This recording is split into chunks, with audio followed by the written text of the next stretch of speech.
ओम नमो भगवते वासुदेवाय नमः। कल की कथा में आपने प्रहलाद जी की स्तुति की समाप्ति और प्रभु प्राप्ति के साधनों को जाना था। आज की कथा में हम धर्म के निरूपण के बारे में जानेंगे। प्रहलाद का चरित्र सुनने के बाद धर्मराज ने नारद जी से मनुष्य धर्म समझाने को कहा। 11 से 15 अध्याय तक धर्म की कथा है। प्रथम 4 अध्याय में साधारण धर्म और 5 से 15वें अध्याय में विशिष्ट धर्म को बताया गया है। मनुष्य का सच्चा मित्र धर्म ही है। जब कोई साथ नहीं दे पाता तब धर्म साथ देता है। चाहे धन संपत्ति नष्ट हो जाए पर धर्म का नाश नहीं होने देना चाहिए। मनुष्य धन को ही सारे सुखों का साधन मानता है, किंतु यह असत्य है, अज्ञान है। सभी सुखों का साधन धन नहीं, धर्म है। मानव सृष्टि के संचालन के लिए भगवान ने जो विधि विधान बनाए हैं वही धर्म है। आज के कायदे कानूनों में कई बार परिवर्तन करने पड़ते हैं, क्योंकि इनके बनाने वाले विलासी जो हैं। राम राज्य में तो वशिष्ठ का वचन ही धारा बन जाती थी। प्रथम साधारण धर्म के 3 लक्षणों का वर्णन है। साधारण धर्म अर्थात सबका धर्म, मनुष्य मात्र का धर्म। नारद जी कहते हैं, इस धर्म की कथा बड़ी लंबी है, मैंने इसे नारायण के श्रीमुख से सुना है। धर्म के 30 लक्षण हैं। प्रथम लक्षण है सत्य और अंतिम लक्षण है आत्मसमर्पण। धर्म कथा का आरंभ सत्य से होता है और समाप्ति आत्मसमर्पण से। प्रथम लक्षण है सत्य ही ईश्वर का स्वरूप है। धर्म की गति सूक्ष्म है, आत्मा के समान कोई पाप नहीं है। सत्य वह साधन है जिसके सहारे मनुष्य सत्यनारायण में लीन होता है। हरिश्चंद्र ने पत्नी का विक्रय करके ही सत्य का निर्वाह किया था। सत्य में अटल श्रद्धा रखो। यथार्थ का नाम सत्य है। महाभारत के अनुसार जिसने सभी का कल्याण हो सके ऐसा विवेकपूर्ण वचन ही सत्य है। सभी का कल्याण हो ऐसा विवेकपूर्ण वचन ही बोलो। श्री कृष्ण के असत्य वचन भी सत्य हैं, क्योंकि वे बहुजन हिताय हैं। महाभारत के युद्ध में द्रोणाचार्य के प्रसंग में श्री कृष्ण को असत्य बोलना पड़ा था। द्रोणाचार्य भीषण युद्ध कर रहे थे। उनके हाथ में जब तक शस्त्र था तब तक उन्हें मार पाना असंभव था। क्या किया जाए? अश्वत्थामा नामक हाथी को मारकर द्रोण ने कहा गया कि उसका पुत्र अश्वत्थामा मारा गया है। द्रोणाचार्य ने यह बात झूठी मानी। उन्होंने सोचा कि श्री कृष्ण जैसे भी असत्य बोल सकते हैं, किंतु धर्मराज कभी असत्य नहीं बोलते। मैं उनसे ही पूछ लूं। उन्होंने युधिष्ठिर के पास जाकर कहा, यदि मेरा पुत्र ही मरा है तो मुझे शस्त्र त्याग करना होगा। क्या मेरा सचमुच में पुत्र मारा गया है? श्री कृष्ण ने युधिष्ठिर से कहा था कि बोल देना अश्वत्थामा हता। सत्यम बल का नियम मैंने बनाया है, अतः इसमें परिवर्तन करने का मुझे अधिकार है। सत्य वही है जिसे विवेक से बोलने से सभी का कल्याण होता है। द्रोणाचार्य के शस्त्र त्याग से कौरवों की पराजय होगी और पांडवों को राज्य मिलेगा। दुर्योधन की हत्या से पाप अधिक नहीं होगा, अपितु इससे स्वयं दुर्योधन का कल्याण ही होगा। कोई प्रश्न करेगा कि सभी का कल्याण तो होता, किंतु द्रोणाचार्य का क्या लाभ होता? द्रोणाचार्य देव संपन्न ब्राह्मण है। ब्राह्मण को युद्ध करने का अधिकार नहीं है। यदि उसे कभी युद्ध करना भी पड़े तो मात्र धर्म की रक्षा के हेतु ही करना चाहिए। ब्राह्मण होते हुए भी द्रोणाचार्य युद्ध करते थे, अतः उनके शस्त्र त्याग से उनका ही कल्याण होगा। मैं द्रोणाचार्य को नरसंहार के पाप कर्म से रोकना चाहता हूँ, अतः मेरी यह आज्ञा है। धर्मराज ने द्रोणाचार्य को सुनाया, अश्वत्थामा हता, किंतु दबे होठों से आगे बोलो, नरो वा कुंजरा वा। धर्मराज के शब्द सुनकर द्रोणाचार्य ने शस्त्रों का त्याग किया। श्री कृष्ण ने धृष्टद्युम्न को आज्ञा दी कि द्रोणाचार्य का सिर उड़ा दो। उनकी मृत्यु हुई और सभी का कल्याण हुआ। दया भाव धर्म का द्वितीय लक्षण है। जहाँ तक हो सके दूसरों का भला करो। हर रोज सोचो कि मैंने आज किसी का कुछ काम किया है, क्या मैंने परमात्मा को प्रसन्न किया, वैसा कोई काम किया है? तुलसीदास जी ने भी कहा है, तुलसी दया न छोड़िए जब लग घटना प्राण। जो साधक इसी जन्म में ईश्वर का साक्षात्कार करना चाहता है उसे सोच समझ कर विवेक पूर्वक दया करनी चाहिए। कभी कभी दया भाव भजन में विक्षेप करता है। तीसरी बात है पतिव्रता की। पवित्र सभी का धर्म है। आजकल लोग शरीर को बहुत शुद्ध करते हैं, किंतु मन को शुद्ध नहीं रखते। मन शुद्धि चित्त शुद्धि आवश्यक है। मन मृत्यु के बाद भी साथ साथ जाएगा। मन के अलावा और कुछ साथ नहीं जाएगा, अतः इसे पवित्र रखना आवश्यक है। शरीर की अपेक्षा पाप तो मन से अधिक होते हैं। जो मन से पाप करता है उनका मन ईश्वर के ध्यान में स्थिर नहीं हो पाता। व्यवहार से आत्मा इतनी घुल मिल जाती है कि मन के पाप का उसे ध्यान तक नहीं रहता। चौथा धर्म है तपश्चर्या। विचार, वाणी और बर्तन को शुद्ध रखना ही तपश्चर्या है। पांचवा धर्म है तितिक्षा। भगवत कृपा से जो भी दुख मिले उसे सहन कर लो, शत्रु के प्रति भी सद्भाव बनाए रखो, तभी परमात्मा आपके पक्ष में रहेंगे और आपके शत्रु को दंड देंगे। एक महात्मा जप करते जा रहे थे। रास्ते में किसी धोबी ने सुखाने के लिए कपड़े फैलाए हुए थे। उन पर महात्मा का पाँव पड़ गया। धोबी ने यह देखा तो वह महात्मा को लकड़ी से पीटने लगा। भगवान ने सोचा कि महात्मा तो मेरा ही नाम जप रहा था, अतः मैं उसकी रक्षा नहीं करूँगा तो मेरी प्रतिष्ठा का क्या होगा। महात्मा की रक्षा के लिए वे बैकुंठ से धरती पर उतर आए।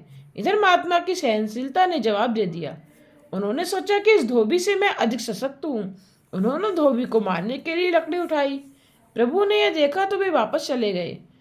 भगवान तुरंत वापस जा पहुंचे तो लक्ष्मी जी ने कारण पूछा। भगवान ने कहा, अब यहाँ महात्मा नहीं है, दो धोबी लड़ रहे हैं। महात्मा ने सहनशीलता का त्याग करके उस धोबी सा आचरण किया है। अब मुझे वहाँ क्या करना है। मनुष्य अपमान के कारण तभी दुखी होता है जब वह अभिमानी होता है। जीव दीन होकर ईश्वर के चरण में आश्रय ग्रहण करे तो उस पर अपमान का कोई असर नहीं होगा। सहन शक्ति ही तितिक्षा है। अहिंसा, मन, वचन और काया से किसी को दुखी न करना ही अहिंसा है। संत वही है जिसके संग में आने वाले का स्वभाव बदल जाए, सुधर जाए। ऋषियों के आश्रम में हिंसक पशु भी शांत हो जाते थे। ब्रह्मचर्य, शारीरिक ब्रह्मचर्य पालन तो कई लोग करते हैं, किंतु आँख और मन से ब्रह्मचर्य का पालन करने वाले बहुत कम लोग होते हैं। किसी भी स्त्री या पुरुष का चिंतन करना भी ब्रह्मचर्य का भंग ही है। काम भाव के गीता का श्रवण भी ब्रह्मचर्य भंग ही है। ब्रह्मचर्य तो मन को स्थिर करने का साधन है। त्याग क्या है? कुछ भी त्याग करना हमारा धर्म है। स्वाध्याय, सद्ग्रंथ का चिंतन मनन ही स्वाध्याय है, जो हर किसी का धर्म है। आजन्म, स्वभाव को सरल रखना ही सभी का धर्म है। संतोष, ईश्वर ने जो और जितना दिया है उससे संतुष्ट रहने वाला व्यक्ति ही श्रीमंत है और असंतुष्ट रहने वाला दरिद्र है। एक भिखमंगे को रास्ते में एक रत्न जड़ित अंगूठी मिली। उसने सोचा कि मुझसे भी जो व्यक्ति गरीब होगा उसे मैं यह अंगूठी दे दूंगा। चलते चलते एक स्थान पर उसने देखा कि एक 5 बंगलों का मालिक सेठ छठा बंगला बनवा रहा है और मजदूरों के साथ मजदूरी के पैसे की बात पर झगड़ा कर रहा है। काम पूरा लेता है और पूरा दाम नहीं देता है। उस भिखमंगे ने उस सेठ को अंगूठी दे दी तो सेठ कहने लगा, मेरे पास तो बहुत कुछ है, मैं भिखमंगा नहीं हूँ, यह अंगूठी तू मुझे क्यों दे रहा है। तो उस भिखमंगे ने कहा, यदि आपके पास बहुत कुछ है तो फिर मजदूरों से झगड़ा क्यों करते हो, लोभ क्यों करते हो, आप संतोषी नहीं हैं, अतः भिखमंगे ही हो। तुम भी तो सोचो कि सच्चा भिखमंगा कौन है और सच्चा सेठ कौन था।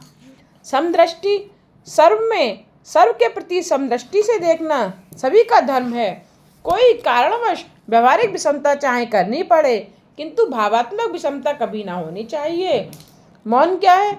बिना कारण व्यर्थ कुछ भी ना बोलना ही मौन है और यह भी सभी का धर्म है। मौन मन से भी होना चाहिए। मौन से मन को शांति मिलती है और मानसिक पापों का नाश होता है। वाणी पर बुद्धिपूर्वक अंकुश रखो। आत्मचिंतन, प्रतिदिन सोचते रहो कि मैं कौन हूँ। मैं शरीर नहीं हूँ, मैं परमात्मा का ही अंश हूँ। जन्म से पूर्व ना तो कोई रिश्तेदार था और मृत्यु के पश्चात ना कोई रिश्तेदार रहेगा। इन दोनों के मध्यावधि समय में ही रिश्तेदार होते हैं। ये कौन है, कहाँ से आते हैं, यह सब भगवान की ही माया है। आत्मस्वरूप को बराबर जानने वाला ही आनंद पा सकता है। यह जगत नहीं है, ऐसा अनुभव तो मनुष्य कर सकता है, किंतु स्वयं के अनस्तित्व को मान्य नहीं कर सकता। वह परमात्मा का अंश है, उसे शरीर से भिन्न होना है। दृश्य में से दृष्टि को हटाकर सभी के साक्षी स्वरूप दृष्टा में मन स्थिर करोगे तो सच्चा आनंद मिलेगा। आत्मा अनात्मा विवेक भी सभी का धर्म है। जगत अपूर्ण है, आत्मा परिपूर्ण है। मनुष्य जब तक अपने स्वरूप को स्वयं नहीं देख पाता है तब तक उसे आनंद नहीं मिल पाता। देव की वाणी अति गूढ़ है। बोलो। एक सेठ ने अपनी बही में लिखा कि गंगा यमुना के मध्य में मैंने लाख रुपए रख छोड़े हैं। जब उनके पुत्र दरिद्र हो गए तो उन्होंने पुरानी बही पढ़ते पढ़ते वह बात भी देखी, किंतु वे इसका अर्थ नहीं जान सके।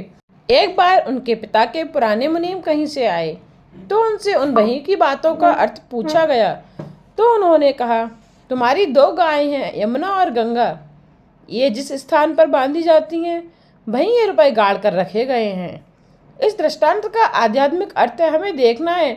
गंगा और यमुना है हमारी इंगला और पिंगला नाड़ियाँ। इन 2 नाड़ियों के बीच होती है सुषुम्ना नाड़ी। जब तक किसी सद्गुरु के द्वारा यह सुषुम्ना नाड़ी जागृत नहीं हो पाती तब तक ब्रह्मा का दर्शन नहीं हो पाता। ज्ञानीजन ललाट में ब्रह्मा का दर्शन करते हैं तो वैष्णव जन हृदय सिंहासन पर चतुर्भुज नारायण का दर्शन करते हैं। साधु होना उतना कठिन नहीं है जितना कि सरल होना। पंच महाभूतों में ईश्वर की भावना करना, ईश्वर का अनुभव करना सभी का धर्म है। कृष्ण कथा का श्रवण करना भी सभी का धर्म है। कृष्ण कीर्तन, स्मरण, सेवा, पूजा, नमस्कार और उनके प्रति दास्य, सख्य और आत्मसमर्पण ये भी सभी का धर्म है। मैं परमात्मा हूँ ऐसा सतत चिंतन करने से जीव को भी अपना लेते हैं। हमेशा यह याद रखो कि भगवान एक भी क्षण मुझसे दूर नहीं रहते हैं। जो ईश्वर को अपने संग रखता है वह निर्भय बनता है। परमात्मा को आत्मसमर्पण करना सभी का धर्म है। इसके आगे विशिष्ट धर्मों का नियम है। ब्राह्मण, क्षत्रिय, वैश्य और शूद्र ये 4 वर्ण ईश्वर के अंगों से उत्पन्न हुए हैं। ये सब एक ईश्वर के स्वरूप में हैं, ऐसी भावना रखो। 4 वर्ण और 4 आश्रमों का वर्णन है। ब्रह्ममयी दृष्टि और अद्वैत निष्ठा सिद्ध होने पर यदि वह व्यक्ति भेदभाव का पालन न करे तो कोई आपत्ति नहीं है। शास्त्रों में कहीं भी हरिजनों की निंदा नहीं की गई है।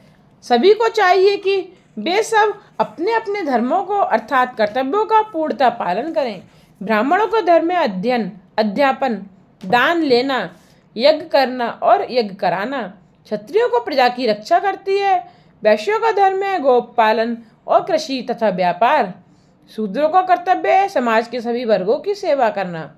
इसके बाद स्त्रियों के धर्म का वर्णन किया गया है। स्त्रियों को चाहिए कि वे पति में ईश्वर का भाव रखें, उसे तभी मुक्ति भी जल्द मिलेगी। स्त्री का हृदय ऊर्मी प्रधान और आर्द्र होता है, वह कृष्ण प्रेम में शीघ्र द्रवित होता है। सती अनसुईया की भांति नारी पतिव्रत का पालन करके ब्रह्मा, विष्णु और महेश जैसे देवों का बालक के रूप में पा सकती है। इसके बाद आश्रम धर्म की बात आती है। आश्रम 4 हैं। मनुष्य की आयु 100 वर्ष बताई गई है। आज के समय की दृष्टि से देखें तो मनुष्य को 23 वर्ष तक ब्रह्मचर्य पालन करके 24 से 40 वर्ष तक गृहस्थाश्रमी और 41 से 50 वर्ष तक वानप्रस्थाश्रमी रहकर 51 वर्ष की वय के बाद संन्यास आश्रम में प्रवेश करना चाहिए। ब्रह्मचर्य वृद्धि है तो गृहस्थाश्रम 6 है। वानप्रस्थाश्रम में संयम बढ़ाकर फिर से शक्ति बढ़ानी है, शक्ति का गुणाकार करना है। संन्यासाश्रम में भागाकार है। नैष्ठिक ब्रह्मचारी हमेशा के लिए ब्रह्मचर्य का पालन करता है। महाप्रभु ने गृहस्थाश्रम में प्रवेश करके संन्यास लिया था। वर्णाश्रम की रचना क्रमशः धीरे धीरे जीव को ईश्वर के निकट ले जाने का सोपान है। ब्रह्मचारी को चाहिए कि वह सदा मितभोजी रहे। अधिक भोजन करने वाला ब्रह्मचर्य का पालन नहीं कर सकता। उसका आहार अति सात्विक होना चाहिए। उसे इंद्रियों का बिल्कुल विश्वास न करना चाहिए। बड़े बड़े ऋषि तक भटक गए हैं तो साधारण मानव की तो बात ही क्या। भागवत में भी कहा है कि जो ब्रह्मचर्य का पालन करता है उसे नारी का सहवास छोड़ना होगा। कामांध व्यक्ति अविवेकी होता है, अतः सावधानी की आवश्यकता है। ज्ञानी भी कभी कभी मोहित हो जाता है, उसका संयमन स्थायी नहीं रह पाता। काम का मूल संकल्प है। लौकिक कामना से काम बढ़ता है और अलौकिक कामना से काम कम होता है। काम क्रोध को उत्पन्न करता है, एकांत में सताता है। एकांत में भजन करो। जगत में सभी अनर्थ काम के कारण ही होते हैं। काम यदि मर जाए तो समझो कि कन्हैया दूर नहीं है। जगत को देखने की दृष्टि बदल जाए तो काम का भी नाश होगा। संन्यास लेने से पहले गृहस्थ को चाहिए कि वह वानप्रस्थ धर्म का पालन करे और पवित्र ग्रंथों का अध्ययन करे। वैराग्य दृढ़ होने के बाद संन्यास लेना चाहिए। परमात्मा के लिए सभी सुखों का न्यास त्याग ही संन्यास है। प्रहलाद और दत्तात्रेय का एक प्रसंग है। दत्तात्रेय से प्रहलाद ने पूछा, आप कोई सुख चैन से तो रहते नहीं हैं, फिर भी इतने हष्टपुष्ट कैसे हो पाए?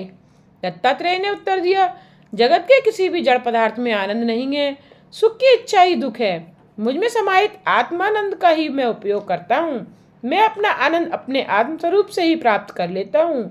प्रारब्ध को भुगत कर पूरा करता हूँ। मेरी आत्मनिष्ठा दृढ़ है। मेरे दो गुरु हैं। मेरा पहला गुरु है मधुमक्षिका। मधुमक्खी की भांति लोग भी बहुत कुछ कष्ट झेल कर धन तो एकत्रित करते हैं, किंतु मधुमक्खी की शहद की भांति उस धन का उपभोग तो कोई और ही करता है। मेरा दूसरा गुरु है अजगर। उसी की भांति निश्चेष्टा पड़ा रहता हूँ और प्रारब्ध योग से जो भी मिल जाए उससे संतुष्ट रहता हूँ। इन दो गुरुओं में मैंने वैराग्य और संतोष का नियम प्राप्त किया है। एक ही स्थान पर बैठकर सतत ब्रह्म चिंतन करता हूँ, जिससे मन में विक्षेप आए ऐसे व्यवहार से मैं दूर ही रहता हूँ और ओमकार का सतत जप करता हूँ। अब आती है गृहस्थ धर्म की कथा। पति पत्नी सावधानी पूर्वक पवित्र जीवन जिए तो संन्यास आश्रम जैसा ही आनंद गृहस्थाश्रम में भी मिल पाता है। पवित्र जीवन जीने वाले दंपत्ति साधु संतों की सेवा करके परमात्मा को पुत्र रूप में पाकर अपनी गोद में उनका लालन पालन करेंगे, जबकि सन्यासी मात्र ब्रह्म चिंतन में ही लीन रहेगा। गृहस्थावस्था में यह ध्यान में रखना चाहिए कि पत्नी काम भोग का नहीं, धर्म का साधन है। पत्नी तो गृहस्थाश्रम की सहायिका है। पत्नी संग सत्संग बने तभी गृहस्थाश्रम दिव्यता धारण करता है। गृहस्थ को धर्म ही बनाए रखता है। सन्यासी ही गृहस्थ के आंगन में आता है। अतः गृहस्थाश्रम श्रेष्ठ है। पति और पत्नी दोनों सुपात्र हो तो धर्म का पालन हो सकेगा। गृहस्थाश्रम सर्वश्रेष्ठ है। गृहस्थ को सावधान रहना चाहिए कि कहीं उसमें पापाचार ना हो जाए। उसे अंदर से अनासक्त रहकर बाहर से सभी से प्रेम करना चाहिए। जो पात्र में थाली में है वह सभी कुछ अपना नहीं है, किंतु जितना पेट में समा सकता है वही अपना है, और पेट में जो गया है उनमें से जितना पच सकता है उतना ही अपना है। गृहस्थाश्रमी को ना तो अधिक कठोर होना चाहिए और ना अधिक सरल। स्त्री से अधिक ममता ना रखे। स्त्री के अधीन रहना अयोग्य है। जो स्त्री की आवश्यकता से अधिक अधीन रहता है उसे देखना भी पाप है। एक राजा था जो पशु पक्षी की भाषा भी जानता था। एक बार राजा रानी भोजन कर रहे थे तो एक चींटी ने भोजन का एक दाना रानी की थाली में से उठाकर राजा की थाली में रख दिया। यह देखकर एक दूसरी चींटी ने उस चींटी से कहा, यह अधर्म है। स्त्री का उच्छिष्ट अन्न पुरुष को खिलाना अविवेक है। इन दो चींटियों की बात सुनकर राजा को हंसी आ गई। रानी ने हंसने का कारण पूछा तो राजा ने कहा, छोड़ो इस बात को, सुनोगी तो अनर्थ होगा। जिस महात्मा ने राजा को पशु पक्षी की बोली जानने की विद्या दी थी उसने कहा था, मैंने यह विद्या सिखाई तो है, किंतु तुम यदि किसी से इसकी बात करोगे या किसी को सिखाओगे तो तुम्हारी मृत्यु हो जाएगी। राजा ने पत्नी को बहुत समझाया, किंतु स्त्री हट जो था वह कहने लगी कि चाहे आपकी मृत्यु क्यों ना हो जाए, किंतु मैं बात जानना चाहती हूँ। राजा भोला और पत्नी के अधीन था, सो उसने कहा, हम दोनों काशी चलें, मैं वहीं तुम्हें सारी बात बताऊंगा। राजा ने सोचा कि मरना ही है तो काशी में मरकर मुक्ति क्यों ना पालूं। वे दोनों काशी की ओर चल निकले। रास्ते में वन में एक बकरा बकरी का जोड़ा मिला। बकरी बकरे से कहने लगी कि कुएं के पास जाकर मेरे लिए हरी घास ले आओ, नहीं तो मैं डूब मरूंगी। बकरी ने समझाया कि मेरा पांव फिसल जाएगा तो कुएं में गिरकर मर जाऊंगा। बकरी ने कहा कि चाहे जो भी हो मैं तो घास खाऊंगी। तो बकरे ने तेवर बदल कर कहा, मैं उस राजा के जैसा मूर्ख नहीं हूँ जो पत्नी के लिए बिना कारण जान दे दूं। राजा ने बकरे के ये शब्द सुने तो सोच में पड़ गया, मैं कितना मूर्ख हूँ कि प्रभु भजन के लिए जो शरीर मिला है इस स्त्री की मूर्खता भरी हट की खातिर उसका नाश करने के लिए तैयार हो गया। धिक्कार है मुझसे तो बकरा ही अच्छा है। उसने रानी से दृढ़ता से कह दिया, मैं कुछ भी बताना नहीं चाहता, तू चाहे सो कर सकती है। रानी को अपनी हट छोड़नी पड़ी। हृदय में से राम चले जाते हैं तो मनुष्य कामांध बन जाता है। गृहस्थाश्रम को आज्ञा दी गई है कि वह दान करे, क्योंकि दान से धन शुद्धि होती है। वर्ष में 1 मास गंगा किनारे रहने की भी आज्ञा दी गई है। उसे चाहिए कि वह एकांतवास में नारायण की आराधना करे। वर्ष में से 1 मास ठाकुर जी के लिए सुरक्षित रखे। घर में ठीक तरह से भक्ति नहीं हो पाती है, अतः तीर्थ में भक्ति करो। तीर्थ में जाकर घर को और लौकिक बातों को कभी याद मत करो, वहाँ मात्र भक्ति ही करनी चाहिए। भक्ति करने के लिए स्थान की शुद्धि भी आवश्यक है। स्थान के वातावरण का मन पर बड़ा असर पड़ता है। मार्कंडे पुराण में एक कथा है। राम लक्ष्मण वन में प्रवास कर रहे थे। मार्ग में एक स्थान पर लक्ष्मण का मन कुभाव से भर गया, मति भ्रष्ट हो गई। वे सोचने लगे, कैकई ने वनवास तो राम को दिया है, मुझे नहीं। मैं राम की सेवा के लिए क्यों कष्ट उठाऊं? राम ने लक्ष्मण से कहा, इस स्थल की मिट्टी अच्छी दिखती है, थोड़ी बांध ले साथ। लक्ष्मण ने एक पोटली बांध ली। मार्ग में जब तक वह इस पोटली को हाथ में लेकर चलते थे, तब तक उनके मन में कुबा भी बना रहता था। परंतु जो ही वे पोटली को नीचे रखकर दूर हो जाते थे, तो उनका मन राम सीता के लिए ममता और भक्ति से भर जाता था। से आश्चर्यचकित रह गए। उन्होंने राम से कारण पूछा। श्री राम ने कारण बताते हुए कहा, भाई, तेरे मन के इस परिवर्तन के लिए तू दोषी नहीं है, उस मिट्टी का ही प्रभाव है। जिस भूमि पर जैसे काम किए जाते हैं, उसके अच्छे बुरे परिणाम उस भूमि भाग में और वातावरण में भी छूट जाते हैं। इस स्थान की मिट्टी इस पोटली में है। वहाँ सुंद और उपसुंद नाम के दो राक्षसों का निवास था। उन्होंने कड़ी तपचर्या करके ब्रह्मा को प्रसन्न करके अमरता का वर मांगा।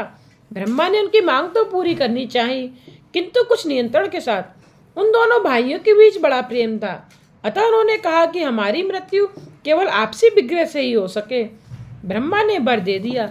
इन दोनों ने सोचा कि हम कभी आपस में झगड़ने वाले तो हैं नहीं, अतः हम तो मरेंगे ही नहीं। अपनी समर्था के घमंड में उन्होंने देवों को सताना शुरू कर दिया। देवों ने ब्रह्मा जी का आसरा लिया, तो ब्रह्मा जी ने तिलोत्तमा नाम की अप्सरा का सृजन किया और उसे उन असुरों के पास जाने की आज्ञा दी। सुंद और उपसुंद ने इस सौंदर्यवर्ती अप्सरा को देखा तो दोनों मोहांध हो गए। सुंद ने कहा, यह मेरी है, तो उपसुंद ने कहा, सोच समझ के बोल, ये तेरी भाभी अर्थात मेरी पत्नी है। दोनों झगड़ने लगे। तिलोत्तमा ने कहा, मैं तो विजेता के साथ विवाह करूंगी। तो उन दोनों भाइयों ने विजेता बनने के लिए ऐसा घोर युद्ध किया कि दोनों मर गए। वे दोनों असुर जिस स्थान पर झगड़ते हुए मरे थे, उसी स्थान की ये मिट्टी है। अतः इसी मिट्टी में भी देश तिरस्कार और बैर के संस्कारों का सिंचन हो गया है। जिस भूमि पर जैसे कार्य किए जाते हैं, वैसे ही संस्कार वह भूमि भी प्राप्त कर लेती है। घर को ग्रस्त सदा पवित्र रखें। लोग माथेरान सैर करने के लिए जाते हैं, किंतु यह नहीं सोचते कि अपने माथे पर रान कितना बढ़ गया है। माथेरान जाने के बदले जहाँ परमात्मा ने लीला की हो, वैसे भगवद आश्रम में रहकर सत्कर्म करो। गृहस्थ को पितृ श्राद्ध भी करना चाहिए। दशरथ के श्राद्ध के प्रसंग पर सीता जब वशिष्ठ को भोजन परोस रही थी, तो उन्हें वशिष्ठ में दशरथ के दर्शन हुए थे। पवित्र ब्राह्मण के माध्यम से पितर घर आते हैं। पवित्र ब्राह्मण के हाथ श्राद्ध कराया जाए। काम का मूल है संकल्प, अतः संकल्प का त्याग करके काम को जीतना चाहिए। मन में सुख के संकल्प ही नहीं आना चाहिए। संकल्प ही दुख का कारण है। काम की इच्छा अपूर्ण रहने पर क्रोध उत्पन्न होता है। कामनाओं का त्याग ही क्रोध को जीतने का उपाय है। क्रोध दुखदाता है। क्रोध पर ही क्रोधित होने का निश्चय करो। संसारी लोग जिसे अनर्थ मानते हैं, वही अनर्थ है, ऐसा समझो और लोभ को जीतो। तात्विक विचार से भय को जीतना चाहिए। अध्यात्म विद्या से शोक और मोह पर, संतों की उपासना से दम पर, मौन द्वारा योग के विघ्नों पर और शरीर प्राण आदि को निश्चेष करके हिंसा पर विजय प्राप्त करनी चाहिए। गृहस्थ को सद्गुरु का आश्रम लेकर उसकी आज्ञा का पालन करना चाहिए। सात्विक भोजन, स्थान और सत्संग से निद्रा को पराजित करना चाहिए। सत्वगुण की वृद्धि से मनुष्य की देह विलीन हो जाती है। ज्ञानेश्वर ने 16वें वर्ष में और शंकराचार्य ने 32वें वर्ष में प्रयाण किया था। तमोगुण की वृद्धि से निद्रा बढ़ती है और सत्वगुण की वृद्धि से नींद उड़ जाती है। निद्रा तमोगुण का धर्म है। सदाचार, संयम, सात्विक आहार विहार, आचार आदि से सत्वगुण बढ़ता है। सत्वगुण की वृद्धि से प्रभु मिलन की आतुरता भी बढ़ेगी। हर रोज भगवान का ध्यान करो। ध्यान करने से ध्यान करने वाले में ईश्वर की शक्ति आती है। गृहस्थ को इंद्रिय रूपी घोड़ों को नियंत्रण में रखना चाहिए।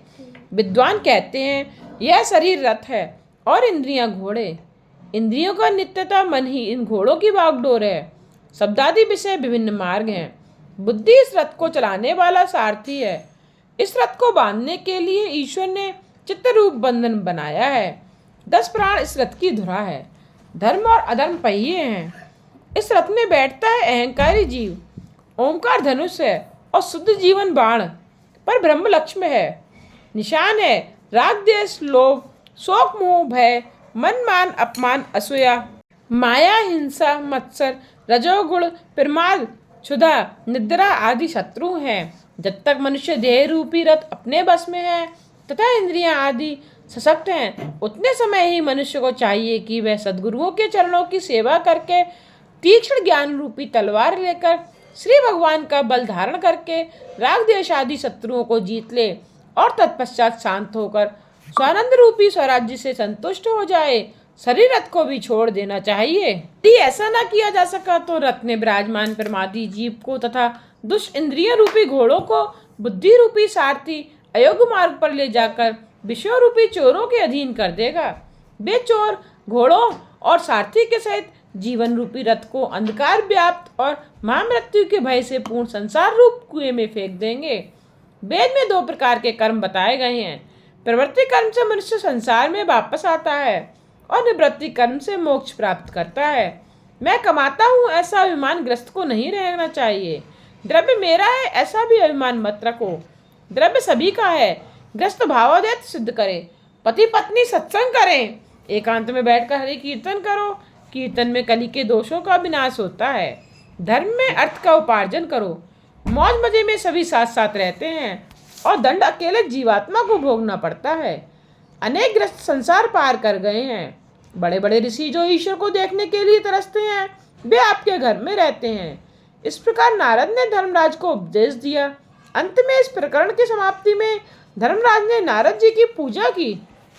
हरे राम राम राम हरे हरे, हरे कृष्णा कृष्णा कृष्णा हरे हरे।